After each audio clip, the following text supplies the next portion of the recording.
The scene. Investigators found an ISIS flag along with weapons and explosive devices inside the vehicle, and other devices were found in the surrounding area. The FBI does not believe that Jabbar acted alone. Sources tell ABC News there is surveillance video that appears to show several people planting possible explosives. What's going on, you guys? AJ Tucker here with AJ Self Defense, man. And there you have it, man.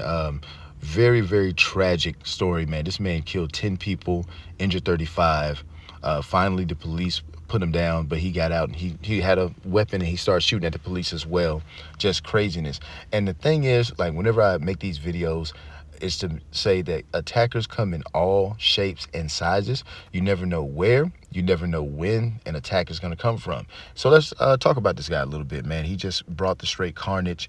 They also found an IED, you know, in a cooler set up just like an IED. If you're not familiar with that term, that stands for improvised explosive device. When I was in the Army back in the day, I went in 2001, so it was when all that stuff from 9/11 was going on with the terrorist attack and things of that nature. And so we definitely heard IED, IED, IED all the time and trying to avoid those things.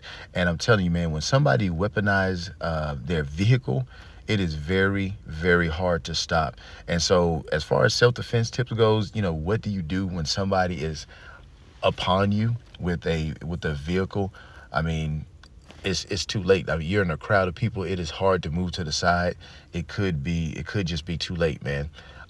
Ramping up the security. There was a place where they stopped people from getting in, and it didn't stop them from getting in. So that is definitely the point of contact right there where that attack has to be stopped.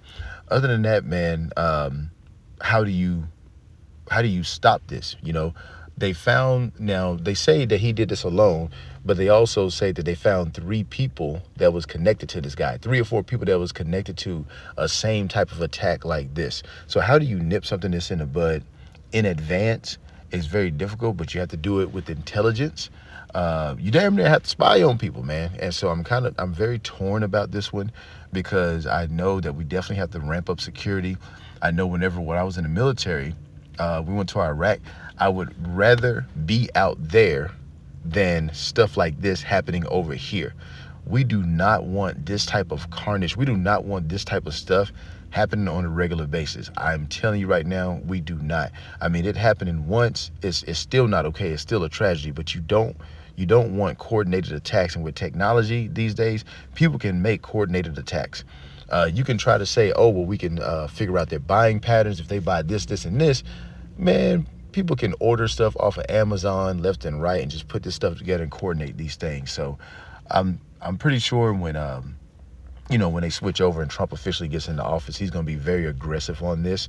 Now, one thing that I don't want, and I know I don't live in a perfect world, one thing that I don't want for, people that look like this guy, or maybe Middle Eastern, or maybe Indian, Hindu, or whatever, to get, discriminated against just because they look a certain way or just because their religion is something. So hopefully this can be done, not like they did back in the day, but hopefully this can be done in such a way that's smart and it doesn't discriminate against people like that. Because that's one thing that I do remember, and people still tell me stories like that to this day.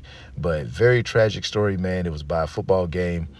The football game has been postponed because there's potential attacks going against that football game, or where there's a big crowd of people, man.